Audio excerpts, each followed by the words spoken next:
I'm originally from a state where it's predominantly hot year-round, and I'm not a big fan of warm weather. So when the winter comes, I like to have my windows open and spend as much time outside. Temperature averages around the 50s, but that's besides the point. It was one of those chilly winter nights. I was about 10 years old, and only people home were my two nannies and me. They were at the other side of the house watching TV while I was in my room. It was getting late and was likely around 10 p.m., so I decided to take a shower and hop into bed. Everything's fine. I hop out of the shower and get ready for bed. At this point, I should quickly go over the layout of my room. It's rectangular shaped and has two windows facing the front door entrance to my house. From my windows, you can see a walkway to the front door, and the path is sort of gated in brick. Basically, you'd have to enter the driveway, turn left, and walk down a path that leads to my front door. My bed faces one of those windows, and I can see all the way down the path, and both windows have a mesh screen. This is where things get scary. Like I mentioned earlier, I had the window facing my bed open to let the cold air in. My room is well lit, so it's hard to see anything through the window. However, as soon as I turned off the light, I saw the figure of a man with his face pressed upon the screen. At that moment, I felt his piercing gaze. He's motionless and smiling. He had facial hair that looked as if his whole face was covered in fur, and the hair on his head was the same length. I briefly thought I was imagining this and was seeing something that wasn't there because of all the foliage outside my window. I had taken a couple of quick steps towards the window to get a good look before I confirmed what I saw was real. This all happened in a matter of 10 seconds. I bolted out of the room and towards the room my nannies were in. The hallways in my house are narrow and long, and large windows face the entrance. I didn't dare look out. I reach the room my nannies are in and I tell them what happened. They just laughed. To be quite honest, I was a boy who cried wolf. I was always quite a prankster and a bit imaginative of a brain, so it was hard to take me seriously when I was younger, and I had to practically beg them to check with me. From what I can remember, they took it seriously. We get back to my room and no one's there. My window screen is left untouched and the man is gone. I don't think they were totally convinced if I'm being honest, and neither were my parents. I couldn't sleep in my room for days because of the incident, and nothing was done about it. My house didn't even have an alarm system, so there was nothing stopping this person from coming back. I'm still very disappointed in how things were handled, and I had no power over anything. I have no idea how long that guy was out there for, and if he was watching me undress and then dress myself after I showered. I remember how messed up looking his smile was. It was menacing. I'm glad that I was not harmed by this man, and that was his only visit. At least I hope. I stopped opening my windows at night, and I missed the cool winter air.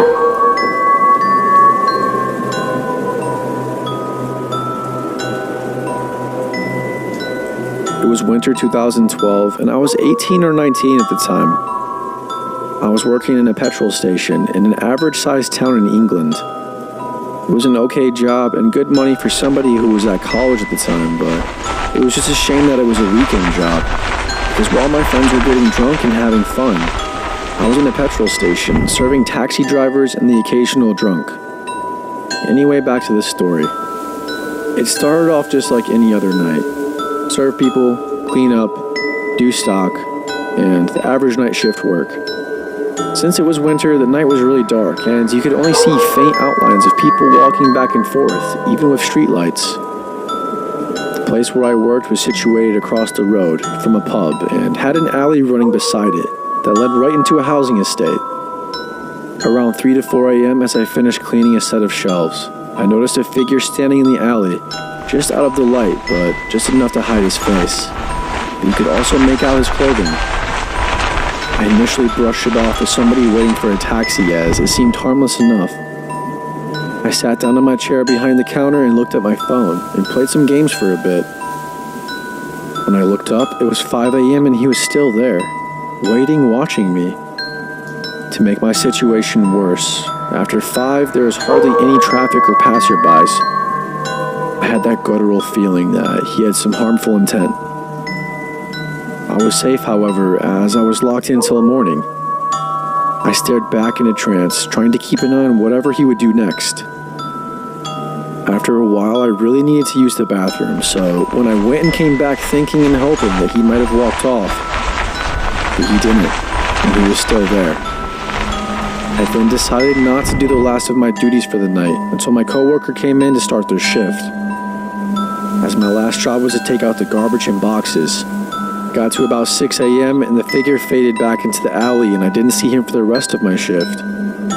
When my coworker arrived, it was still dark and I usually walked the 10 minutes back home. But I got a taxi home after that shift since I felt that the guy could be anywhere still watching me. I told my coworkers and family members about my experience and they said they personally haven't experienced anything like it and wouldn't like to either. I was very nervous when doing shifts from then on, feeling like as soon as I let my guard down, he would strike.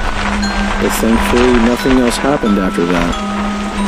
I quit the following summer to go to university. Safe to say I don't want to meet the person in the shadows from that night.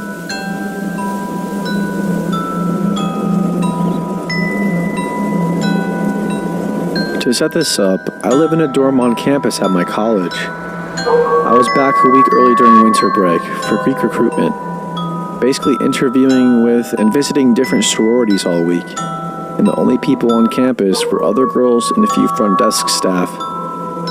They didn't have the cleaning company, dining hall staff, or even our RAs around at all. As a result, my roommate also wasn't back because she was not rushing, and my entire floor, since it is mostly made up of exchange students from China, was empty. I was the only one on the floor and one of the few in the entire tower. There are 4 dorm towers, 12 floors each. To get up to the dorm this week, you had to check in with the front desk to get your key reactivated, and every time you wanted to go up, they would swipe to give you permission to go past the front desk.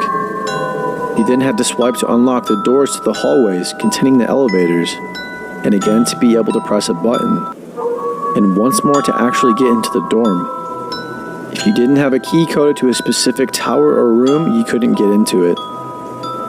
Now, I was in my room the second night of the week, settled back in and sitting on my futon, my back against one of the armrests and facing the door. The rooms are long rectangles with a window at one end and the door at the other. My bed was lofted above me and I have a blanket hanging down from there behind my head, so you essentially couldn't see me from the doorway. I was laying there with my headphones in, jumping through YouTube videos when I heard the door open. Not only is there a distinct sound of the key card going in and out of the door, like a hotel door, I also still have Christmas ornaments hanging from the ceiling. I heard the door open and I knew it opened all the way because it hit an ornament and it fell off its hook. I froze in fear. I knew my roommate wasn't back and neither was my RA. Those were the only 2 people who would have access to my room. After my initial fear, my first thought was that whoever it was would realize their mistake and quickly back out. Kind of like opening an occupied bathroom stall. But as I froze, barely breathing, I heard them take 2 steps forward and even bump my suitcase, which was taking up most of my doorway. I adjust slightly, moving to reach my phone, and my futon squeaked loudly. Instantly, I heard the footsteps retreat, the door close, and the person move away from the door. I was stuck where I was for maybe an hour until I could finally muster up the courage to turn around. There on the floor was the broken ornament and my suitcase sitting slightly ajar. I texted my roommate and RA, practically begging them to tell me that they were back, but my roommate was still in London and my RA confirmed my fear. Not only was she not back, but she also said she had no idea who would be able to get into my room. Even if the cleaning people or the maintenance guys were back, they don't have permission to go into dorms, nor any way to get in. She assured me that she would let the front desks know and also suggested it was just a spring admissions student who probably got coded the wrong key. I accepted that as an answer, They were confused, heard me move, and realized they got the wrong room. It wouldn't happen again, if that's what it was, but I struggled to sleep that night. I even felt terrified to turn around and look at the door when I woke up the next morning. But then night returned, and I, unable to sleep and very scared, was once again up late browsing Reddit. This time I had my phone close to me and had taped a piece of string over the door, since I didn't have the ornament alarm hanging anymore, and I needed to validate I wasn't going crazy. Like clockwork, once again at 3 a.m., I heard footsteps outside my door and the distinct use of the key card, and the door opened up. I stayed frozen and realized I could see their silhouette in the microwave store, which sat against the window and facing the door. They stayed in the doorway and nearly filled up the whole thing, the light from the hallway streaming around them into my dark room. Once again I was frozen, convinced they meant malice and that last night wasn't a mistake. But if they wanted me asleep, I wasn't going to let them have that. I hit play on a video I had queued up, and as soon as the ad started, the figure left and the door closed behind them, and the footsteps retreated. When I finally looked, the string was broken. I told my RA and roommate about this, as well as the front desk the next morning. All of them confirmed, not only that no one else had a registered key for my floor in my tower, but even those that did weren't back yet, whether it was other students or employees. I didn't sleep the rest of the week and kept my suitcase and chair in front of the door, but it never happened again.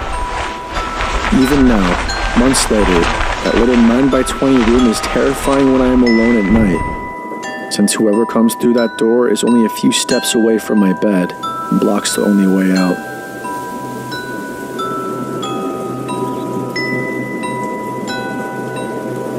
This incident happened to me over the Christmas holidays this past year. For reference, I'm a 24-year-old female. My cousin and I decided to go up a few hours north for a nice winter cabin weekend. It went great, nothing creepy at all. On our final day, we packed up at 6 a.m. and hopped in the car to get an early start on the 5-hour drive we had ahead of us. It was a very foggy morning. Not actively snowing, but previous snowfalls had piled up quite a bit, making the drive a little risky in the dark early hours of the morning. My cousin was driving, and we were chatting and listening to podcasts, not too aware of our surroundings. We were about 20 minutes into the drive when, unfortunately, the car skidded off the road a little bit. Black ice, and we very slightly grazed a tree. We got out to take a look, and by some miracle, there was no damage or anything on the car. As my cousin and I started to laugh with relief, we were just thanking our luck. I shielded my eyes because of some idiot driving with their high beams coming up behind us. So obnoxious, my cousin laughed, starting to open her door to step back in, when the blinding headlights car honks and continues to keep at it as they approach us. My cousin and I looked at each other, super confused, but quickly hopped back in the car. The car begins to slow down, and we're able to see a man in the driver's seat, and he finally takes his hand off of his horn and pulls up right next to my cousin's car. He rolls down his window and motions for my cousin to roll down ours. I figure it's fine because he's still inside the car and we're in ours. I know, probably still a stupid move. "Hey there, ladies. In a rush this morning?" He laughs. Not really. Just trying to get home. Can we help you with something?" My cousin replies. Totally stone cold poker face. "Oh no, I just noticed you dropped something about 2 kilometers back. It fell out of your trunk." My cousin turned to look at me. "Did you shut the trunk when we left?" "Yeah, dude, obviously," I said. And knowing the way the car is shaped, we would have seen and definitely heard an open trunk. "No thanks, sir. I think you might have us mixed up with someone else," my cousin said, and immediately rolled up her window. This man just gave off bad vibes. He starts blaring his horn again and motioning for us to roll down the window. My cousin rolls it down once again and sees him holding up some women's underwear and smiling. "See? This look familiar?" I can literally remember the exact tone with which he said that. "No thank you, sir. You have a great day now." My cousin quickly rolled up her window again and floored it, quickly hopping back on the road, and thankfully the man was either taken aback or just gave up, and we didn't see him for the next hour or so. My cousin and I were a little bit shaken up by this, but we tried to laugh it off since we were safe now and we hadn't seen his car follow us or anything. A little while later into our trip, we got off at an exit to fill up gas and grab some breakfast at a Starbucks. My cousin and I mobile ordered, and I was going to quickly run in to grab our food and drinks. And it started snowing at this point, and while the sun had been up for a little bit, it was still foggy and gloomy, making it hard to see the surroundings. I ran in, and as I reached for our food, someone's arm reached over mine to grab a napkin, and I instantly flinched back. When I looked up, I truly almost shit myself. It was that same man. "Look at us, just like old friends," he smiled at me. I immediately looked down, grabbed my food, and started walking out of the store. As I left, I heard him talking to the barista saying, See that beauty queen? That's my beauty queen." I almost had tears in my eyes because I was so terrified. I power walked to the car, almost tripping outside because I was so scared, not walking like a normal person. I hopped in and screamed, "We need to get the hell back on the road. He's inside the Starbucks." My cousin started laughing and thinking I was pranking her, but she quickly realized that was not the case, and the man walked out of the Starbucks a few seconds later, with no drink or food in hand, walking straight towards our car, waving at us. My cousin quickly started to turn the car on when the man reached into his pocket. I genuinely thought he might have been pulling out a weapon, but instead he was holding up the underwear he had before. Thankfully, my cousin took no time in backing out of there and speeding back onto the highway. We both were freaking out at this point, not sure how he ended up at the same stop as us, despite us not seeing him behind us at all. He could have taken some sort of back roads that we didn't know about, but it would have taken him much longer than us to get there. Unless he was trailing behind. I don't know. We quickly tried to find an alternate route on our Maps app, and thankfully, there was one that made us go through some local roads, which we hoped might help. Of course, with our luck though, as we were going through a smaller town, I felt the car getting gradually lower on my side. We pulled over at a well-lit gas station and realized that we were losing air in one of the tires. We were both too scared to get out, but figured if we went out together, it might be less scary. So we did, and we filled up the tire with some air, and it seemed to be okay. We got back into the car to warm up, and everything seemed fine until 10 minutes later, when his car seemed to appear out of nowhere directly behind us. My cousin and I looked at each other, having no idea what to do if it was the man. Our suspicions were confirmed when he blared his stupid horn yet again, then quickly swerved off the road to get right next to us. This time he was on my side. He had his window rolled down and was screaming at us. At this point, I gave zero shits and called my brother-in-law, who's a cop. He told us to drive directly to the nearest police station and to call them right away so they would be alert. Literally as he was instructing me, the creep got out of his car, just stopped on the side of the snowy, icy road. We were speeding away, so it quickly got harder and harder to see him. But from what I could make out, he was just sitting on the hood. My cousin and I did not want to stop or do anything. With about an hour left in our journey, we decided to just book it straight home, and thankfully that was the end of that. I know we made a lot of stupid mistakes that could have potentially had horrible consequences, but I'm super happy we made it out alive and unharmed. I still don't know how he caught up to us, seemingly magically, and why he just sat there at the end, but I don't even want to find out at this point.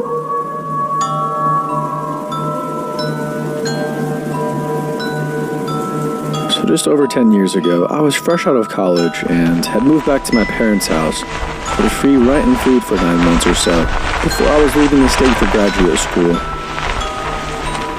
Now my parents are super chill and they gave me my own space in the house, but being a 22-year-old single guy and living at a house in the sticks, they had just recently moved about 40 miles south of a major Midwest city. It's certainly not ideal, but I didn't have any other options, so I started looking for some work to pass the time and to save up some money.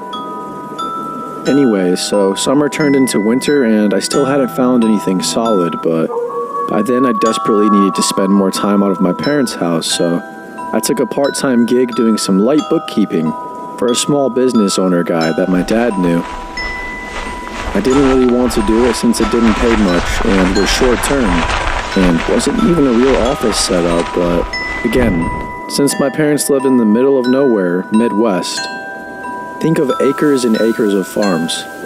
I knew I had limited local opportunities to make some cash, and this guy was going to pay me under the table as well. About that same time, a friend of mine in the city said if I just paid him $200 a month and helped him clean up, he basically let me crash in his living room until I was ready to move out of state. That was all I needed to hear. I took the job. So my dad's friend's family had a construction type business. They helped out with building stuff a little, but it was ultimately more focused on renting out a few bobcats and large augers they owned. Also other various drills and even generators or other low-level construction farming equipment that someone in that area couldn't afford to purchase but needed to use from time to time. This was a small mom-and-pop type thing where everyone knew everyone and the office only opened on days that when someone was coming by, and was generally a mutually beneficial situation for the business owners and the locals. Since I had minored in a business-adjacent area and my dad recommended me, they trusted me to go in there for about 15 to 20 hours a week and check and file the rental forms, make sure nobody missed a payment date, and if there was a payment plan in place, maybe answering an email or two and discussing prices and availability, etc. was a super easy gig. The old building where I worked was about, I think, 90 years old and at the top of this little hill. And the downstairs used to be an old country bar until the 1970s when this family bought it cheap. Cleared out the bar and fenced in the property to use its parking lot area to store all their rental equipment and gear. I could generally come and go as I pleased and work any hours I wanted to as long as the work got done. So if things were slow and there weren't any rentals for a couple of days, I'd usually go in after 7 and stay until around midnight or 1 o'clock, since I knew I'd be alone and could listen to music loud and take my time and all that. The office where I worked was on the second floor of the building above the old bar and looked out into the long driveway. From my seat, I could easily see out the window, and once or twice I saw a family of deer or a raccoon scamper by, and I always glanced out when I saw a movement since it was very noticeable. It was incredibly remote, very still and quiet, so if something unusual occurred or if something felt off, I would definitely notice it. One night during winter, it had snowed a few inches, and my dad told me to stay in case the roads were that bad, but I had an old SUV, and more than that, I just really wanted to get out of the house, so I went into work anyways at about 8 p.m., and I was going to stay until just after 1 o'clock. I always left the gate open at the bottom of the hill when I was working, since, believe me, and I said that nobody ever showed up at night, since we were literally in the middle of nowhere. I think the nearest occupied house was about 2 miles down the road. And to even turn onto our short road, you had to be only coming to our specific building and probably know it was there beforehand. It was a locals only type of thing, and very small, since the family had inherited a lot of money, we're pretty sure at least, and kind of did this rental thing on the side. Basically, someone would never just get lost and end up at our building. So I'm jamming away to some Fall Out Boy, and I'm having some coffee, and I kept glancing at the snow outside here and there, since our one orangish street light reflected onto the ground at the gate and was causing the light to shine off the snow in a really cool and pretty way. At one point around midnight, I went downstairs to the big bathroom to do my bathroom business. Then I came back upstairs and got settled back into my work. I probably did about 5 more minutes of work when I glanced outside and saw a huge imprint of something in the fresh snow just below the light. It seemed like it must have been a huge dog or substantial animal that had just rolled around on the ground there, on its back or something. Since I didn't notice it just 15 minutes before, it had to have happened while I was in the bathroom, or possibly when my back was turned, since I would have seen that type of movement for sure. I shook it off and assumed a big dog or maybe even a farm animal had gotten loose, and maybe was attracted to the light or something. Who knows? At around 2 in the morning I was leaving, and as always got out of my car to lock the gate up. And to be honest, I had pretty much forgotten about the imprint in the snow. But when I looked down, I was shocked to see that it wasn't just some disturbed snow, but it was undeniably the imprint of a human-made snow angel. If you don't know what a snow angel is, it's when kids lie on their back in the snow and push their arms and legs back and forth. So when they get up, it looks like the outline of an angel. I used to do this when I was a kid, and I'm pretty sure most of you probably did too. So I 100% knew for sure that's what it was. It was deliberately made underneath the light post. But it wasn't from a kid. It was from a very large person, or at the very least, a normal-sized adult wearing tons of layers of big winter clothing. I looked up and saw what I already knew, that whoever had made this snow angel could easily look up and have seen me through that window, so they must have waited for me to head downstairs to make this angel. Now, I definitely would have seen or heard if someone drove up to our building, even if I was in the bathroom, so I knew someone had to have walked deep into the freezing cold and snow for a few miles, stopped in front of our building, and then do a snow angel in the small amount of time I wasn't sitting in front of my desk window. I glanced around for tracks in the snow and saw that there was one set that led to the nearby woods to the right of the building. So it was clear the person didn't use the road, but instead came from the opposite side, which made me instantly uneasy, since that side was just trees and darkness for miles and miles.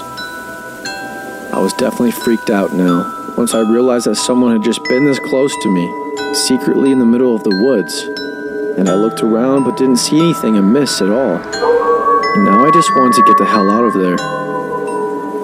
When I got back into my car and drove a few feet, I realized that my boss would be there in like 4 hours and might see the snow angel and assume I did it, since he probably assumed I kept the gate locked when I was there. It wouldn't have been that big of a deal at all, but I was young and felt like I might be made fun of by him if nothing else.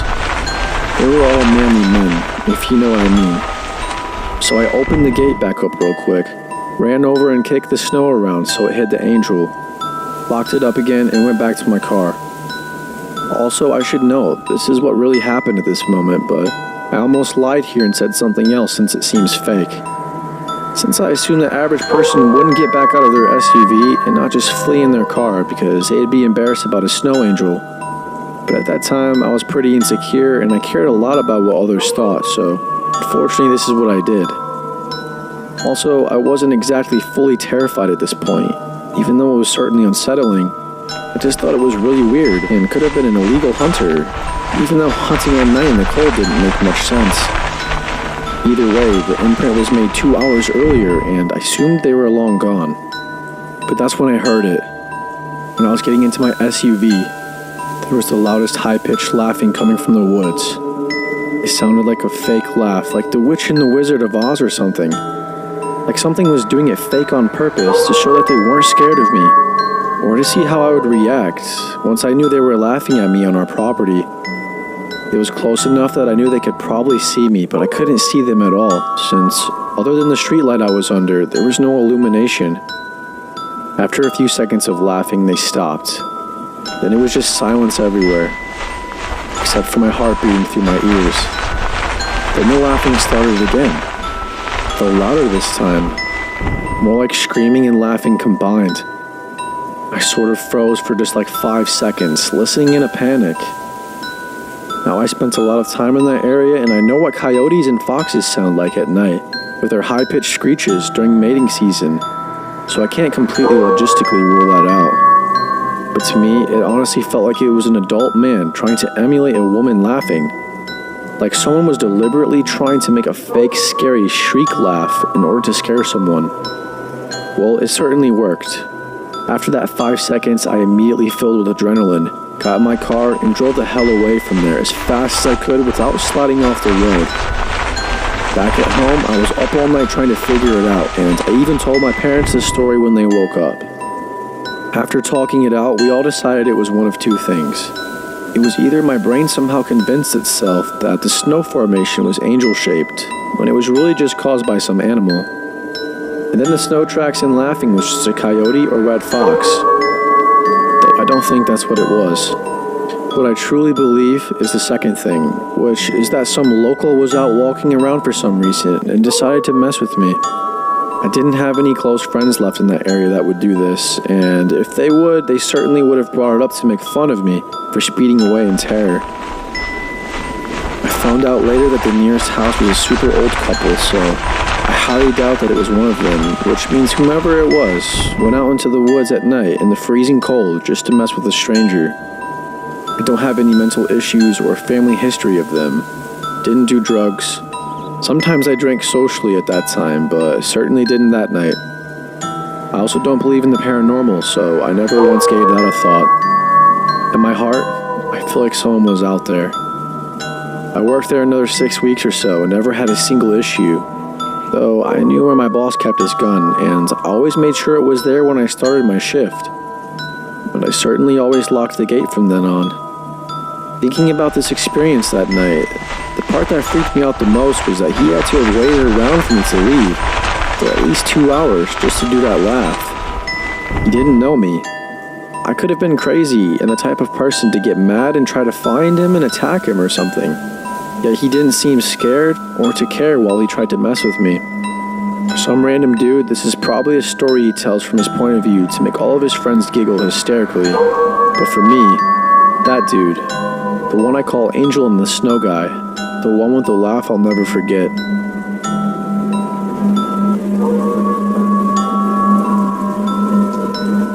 Now I drive for Lyft while putting myself through trade school. I drive for other similar companies, but that's besides the point. I have many horror stories from those as well, but I'll tell those another time. It was Christmas Eve of 2020. I was out running Lyft for a few hours before heading to my mom's with my new baby and wife. Nothing special going on for the night, just the usual. I get a ride request. It was a pickup from this kind of lower income apartment complex. No big deal. I arrive and I find my passenger, and he has all of his belongings. Several boxes of stuff. Now my car is a 2006 Chevy Impala, so it's not very big. We get all of his stuff loaded up, barely, and we are on our way. During the ride, he's crying, saying his girlfriend was cheating on him, and he had walked in on them earlier that night. Apparently he couldn't stay there because it was her name on the lease, so I was taking him to a hotel. Now in my city, we have a street that is well known for having vices, hookers, drugs, gangs, weapons, and shady motels. The works. We get there, and he asks me to wait for him to check in and get his key.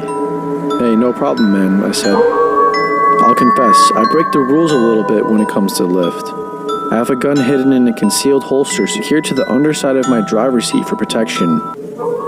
Reason being, driving Lyft and other contract apps, I've had knives and guns pulled on me, as well as people who have tried to fight me, rob me, and all kinds of crazy other things. Like I said, another time.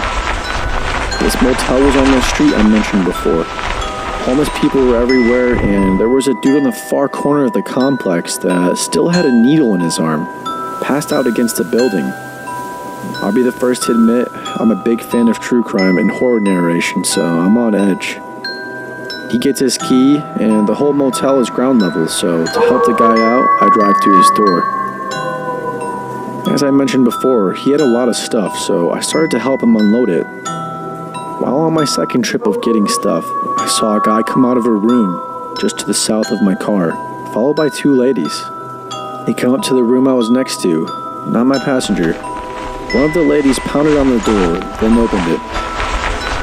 That's when I saw that guy raise a freaking shotgun up out of his long coat and storm into the room.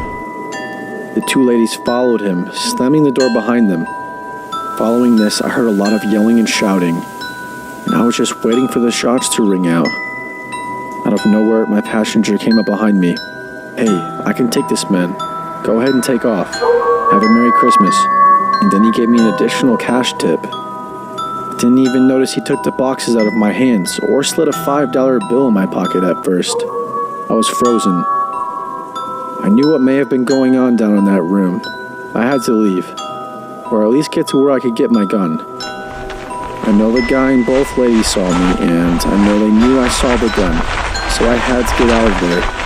You know, no witnesses. I got in my car and sped away quickly. I got a block or so away and called the cops, and I gave them every detail. After I got off the phone with the police, I signed out of Lyft. I hadn't made much money, but I was done. I got a call later that night, and the cops investigated. They never found the gunman or the women. They never answered the door I saw them come out of, and the occupants of the room they went into said that nothing happened and that I was full of shit. Well, I know what I saw.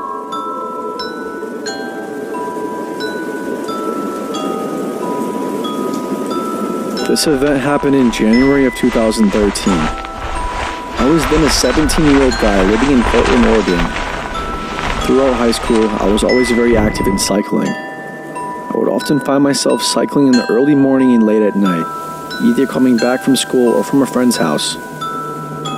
Didn't have a driver's license yet, so cycling was the only viable option for me if the weather permitted it. I lived in a safe area of the city and I had good lighting, so I was never afraid of cycling in the dark. However, one night during my senior year of high school, this would all change. The distance from my school to my house was around 6 kilometers sticking to main roads, but about 4 kilometers taking a shortcut through a nice wooded park. I had finished a long music rehearsal and I was tired. It was already 10:40 p.m. and I was feeling extremely exhausted. I decided to take the shortcut home. Although the park can be very scary due to the lack of lighting, I have taken that shortcut before at dark. During the summer, there is usually some crowd still at the park, but this was winter and the park was a very different feeling being completely dark with no one around. At around 10:50 or so, I took a left turn from the lit road into the wooded park. Already the scenery went from serene to frightening. I could get through it in around 10 minutes. However, halfway through the dark area, I happened to run into 2 guys wearing dark-colored hoods. Aside from the fact that they were not wearing reflective clothing, they looked threatening and scared. I could not see their faces very well until I was within 20 meters from them. As I passed them, I heard them quietly talking about something. Suddenly, both guys pull out large knives from their jackets. My heart immediately sank and my adrenaline started to kick in. One of the guys starts to yell curse words at me, and both charge at me wielding their knives. I was preparing for the worst and thinking that I could end up dead and dumped somewhere. Fortunately for me, I was able to see a path that led to a lit street, and I quickly cycled fast out of there. Normally my legs would get tired since it was a good 400 meters to the busy road. As I got into the lit road, I saw some light traffic and immediately felt much safer. About 15 seconds later, the 2 guys walked out and pretended not to see me. I let out a sigh of relief as they went the opposite direction that I went. As I checked my iPhone for the time, another feeling of dread hit me as the time on my phone showed 11:15 p.m. My immediate reaction was, what the hell? Was I really in that park for more than 20 minutes? It felt so much shorter than 25 minutes with how panicked I was. I quickly cycled home and eventually reached there about 5 minutes later. I ended up not telling my parents about this as I would get in very serious trouble with them. After a few days, the horrifying thought of almost being murdered in a desolate park started to vanish from my mind. I never went through that park at night again, and I didn't even go through that park for a few months after that period. Just a week later, some very horrific news ended up shocking my neighborhood. A very popular junior from my high school was violently stabbed and killed in a brawl. Him and his friends were doing some shopping at a store when 3 male teenagers started to cause some trouble and stole some items. When he confronted the 3 guys, they started getting violent and a large fight broke out between them. The guys ended up stabbing the poor boy multiple times and was rushed to the hospital. Sadly, he succumbed to his injuries. He was on the football and basketball teams in my school and was a very kind-hearted person in general. His death devastated the entire community. A few days afterwards, I come to read the news and I was met with horror and disgust. 2 of those 3 teenagers were the exact same guys I encountered at the park late at night. Despite both only being 18 years of age, they looked like they were at least in their late 20s. Those 3 teenagers were quickly identified by many of my schoolmates as they graduated a different high school a year before, but were very active on social media. I don't know what would have happened if I wasn't athletic and wasn't able to outrun those hooded guys. I've been in fights and beaten up before, but I've never been so scared for my life before this incident.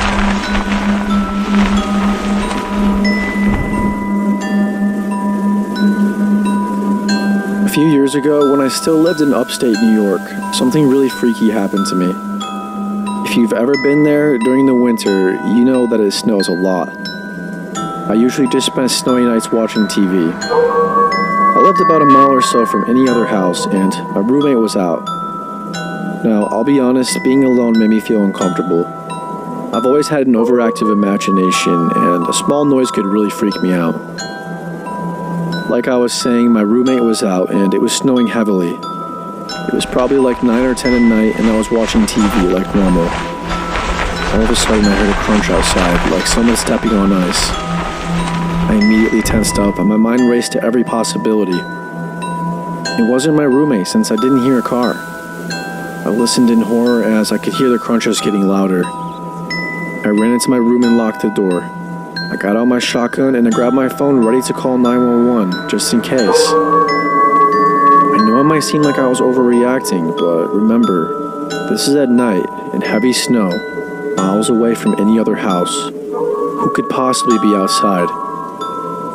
The footsteps just stopped at some point. I eventually fell asleep, and when I woke up, my roommate was back. I went outside to see if I could find any evidence of who was outside, and what I found still haunts me. I saw footprints in the snow coming out of the woods and circling around my house.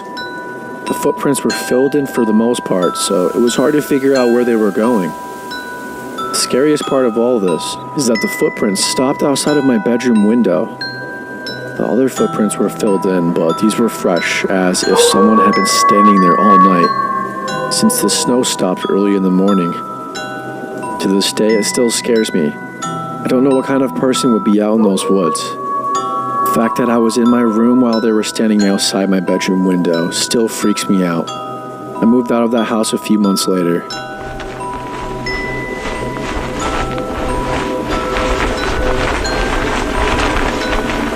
We moved to Connecticut the summer before I entered 6th grade, so 2001, into a beautiful new house in one of the most beautiful towns. A bit more rural than we're used to in New Jersey, but it was an adjustment. My sister is 2 years younger than me, so was going into 4th grade at the time. It's relevant, by the way, to this story. We came from a neighborhood where we were all super close and everyone knew one another. Block parties every summer, kids running back and forth to one another's houses, and we were sad to leave it. Within the first weeks, we met some of our neighbors, and everyone was what we soon defined as very Connecticut. In particular, our neighbors directly across the street seemed a bit odd. The mom would come over to vent to my mom about her sons and husband, or ex-husband. We couldn't really figure it out at the time. And my mom was a sweetheart and was very welcoming and warm. The holidays came around, and the neighbor boy across the street that was in my sister's 4th grade class, my sister came back slightly alarmed with what had happened in class that day. The students were asked to make a Thanksgiving turkey out of a trace drawing of their hands. On each finger, they were to write the things they were thankful for. The neighbor wrote things like being a loser, hating myself, etc. Extremely dark things for a 4th grader. Fast forward to Christmas, and my mom hears that they have nowhere to go for the holidays, so she politely invites the mother and 2 sons to our annual Christmas Eve party. The boys were really strange. They listened to Japanese techno with headphones on and just spoke to nobody. They headed straight to our basement to play video games. It was weird. The younger one was always much stranger than the older one, and the mom would always open up to my mom and aunt, who works with special needs students, about how he would hurt himself and how he needed to be put in special needs programs, but that he could never quite be diagnosed. They thought he was kind of on the spectrum at first, but that quickly proved to not be the case. We always assumed she'd been confiding in them because my aunt was experienced with special needs kids and that she was looking for advice. The Christmas Eve stand out to me because they were at our home in a very intimate setting, but we saw them on a daily basis. My sister and I would come home from school, telling my mom about how weird the younger neighbor boy was, that something was off. I will never forget her telling us, "Just be nice to him, you don't know what he is capable of." That struck me as so odd at the time, but we just listened. I don't know if his mother told my mom something that scared her and made her say it, or she just had a gut instinct. Recently after that, and I can't quite remember if this was middle school or high school, I believe it was 9th grade, and my sister and younger neighbor were both in 7th, so we all rode the bus together. What my mom said stuck out in my mind, so today I decided to be friendlier than usual. There was snow on the ground, and younger neighbor boy was drawing something in it and muttering to himself, some sort of gibberish that I had no idea about. But anyways, I decided to greet him. "Hey Adam, good morning." No eye contact from him. He just looked at me and said, "I'll bomb you," making no eye contact. Okay, so we let it slide, and we came home and told my mom. She reiterated, "Just be nice. We don't know what he's capable of." Keep in mind, we were kids. We didn't know what to take seriously and what not to. I wish we would have done more. Also, keep in mind, he wasn't someone who was bullied or made fun of. He was just always off in the sense that he could not hold eye contact or a conversation, or even a simple hello. Kids didn't make fun of him, and he was a loner, but it seemed to be by choice. I didn't know why we were cautious and afraid around him, other than the fact that he showed zero warmth and zero humanity. We knew he had special needs, so we never really second-guessed anything and just tried to be as polite as possible.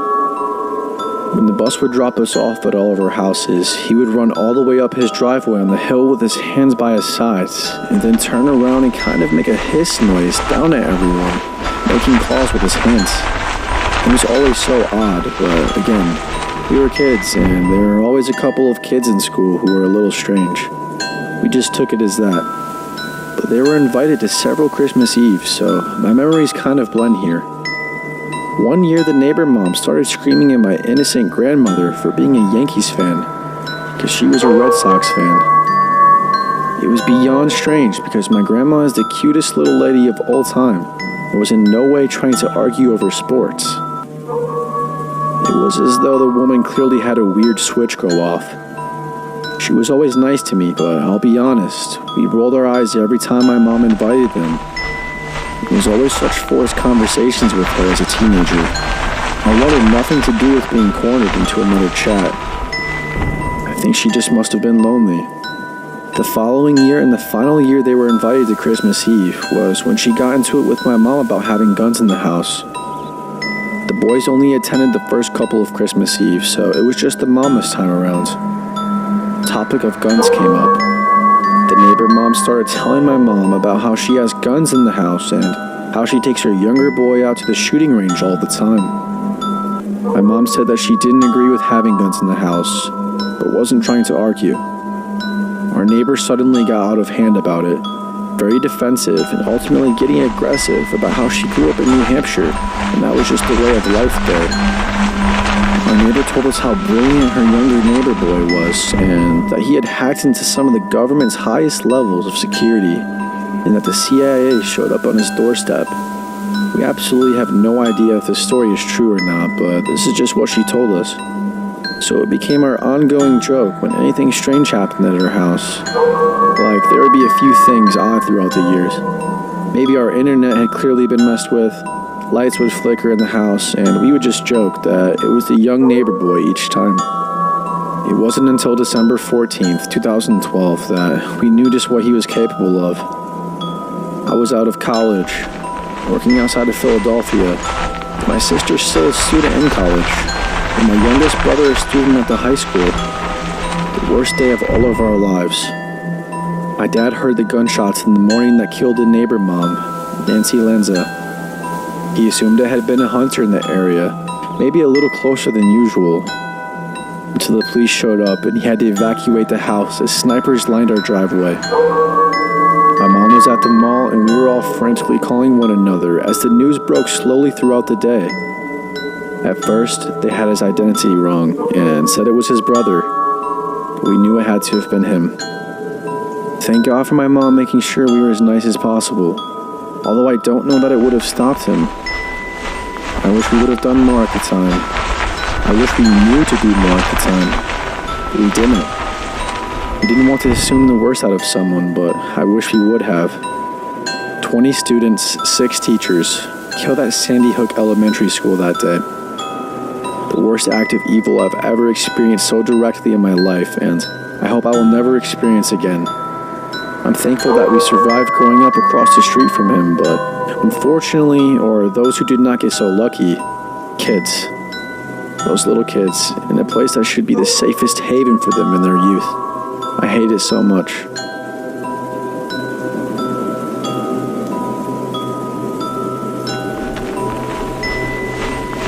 When I was about 12, my great uncle John came from Ukraine to visit us in Canada. He had a lot of stories, but this one was the one that stood out. In the late 1960s, John was traveling by train from his village to another to visit his family. He had to change trains at one point and was dropped off at what amounted to a platform and a hut in the middle of nowhere. There was no one else in the station, and other than a dirt road that led off in the surrounding woods, there was nothing there. He waited for some time, but no train came. It was winter and getting colder and darker. In just about time, he started worrying about a place to stay and some food to eat. An old woman appeared out of the twilight. She asked if he was waiting for such and such train, and when he said he was, she said it wouldn't be long until the following day. She asked if he needed a bed for the night and offered him a meal and room at her house, which she said was about an hour's walk from the station. Lodging with locals was more or less the standard when traveling in this part of the USSR, and Great Uncle John wasn't looking forward to a hungry night on a cold platform, so he was glad to accept her offer. He took his suitcase and they set off together down the dirt road into the forest. It was more than an hour away, more like 2, and by the time they arrived at the woman's small 2-story house, John was extremely tired and hungry. They went inside and the woman lit some oil lamps and warmed some borscht for them. It was the first time John was able to see the woman clearly, and he was a bit startled to realize that the old woman was actually a man. Not wanting to pry and too tired to care, John finished his soup and asked where he would be sleeping. She led him up the stairs to a tiny room with a window that contained a single bed and nothing else. He thanked her, however, and said goodnight, and she closed the door. Then she locked it, leaving him in the dark. Somewhat creeped out by this, John called to her, but she didn't answer, and he heard nothing else. Figuring he would deal with it in the morning and that she probably had done it by mistake, John set his suitcase down and lay on the bed, deciding to make the best of it and get some sleep. Before he could fall asleep, though, he felt the urge to pee and got out of bed, hoping to find a chamber pot or something he could pee in. He got onto his hands and knees and began to feel under the bed in the darkness, thinking that's where the pot would be if there was one. Instead, he found a body. "Nope," Great Uncle John said, and went right to the window to see if he could exit the room that way. But it was nailed shut. He knew that if he remained in the room, he was probably a dead man. But if he broke the window and tried to get away, there was a good chance that the old woman, and who knows who else was there, would hear him and come into the room before he could get away. So he did the only thing he could do. He pulled the body from under the bed, heaved it onto the mattress, and covered it with a blanket, then got under the bed and waited. Sure enough, about an hour later, he heard footsteps coming slowly up the stairs and then toward the room. The lock clicked, and the knob turned slowly. In the gloom, John saw someone move toward the bed. Then he heard several terrific and sickening thuds. The person had bashed the body off the bed with a large crowbar, which they then dropped onto the floor right in front of John. There was silence. Then the person went out of the room and the door was shut again. The footsteps went down the stairs, and then was silence again. John then moved out from under the bed, took the crowbar, and was able to slowly pry the window open. He didn't say, but I imagine he was shitting bricks the entire time. When the window was up, he threw his suitcase out, then dove through. not caring what was below him, only worried about what was behind. Thankfully, he landed without too much injury and began to run into a field behind the house towards some lights in the far distance. It turned out to be a highway with some military and transport trucks on it, and he was able to get a ride to another village where he could catch a train. He didn't bother reporting what had happened to the authorities, since at that time in the USSR, there was a distinct chance he would have been the one who got in trouble. He just thanked God he escaped and decided that the next time he traveled to visit relatives, he would take another way.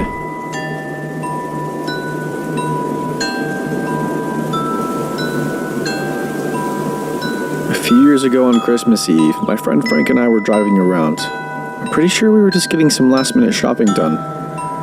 At one point, we stopped by a CVS to get some cards. By this time, it was pretty dark outside. On our way out, we were stopped by a heavy-set woman who was waiting by the entrance.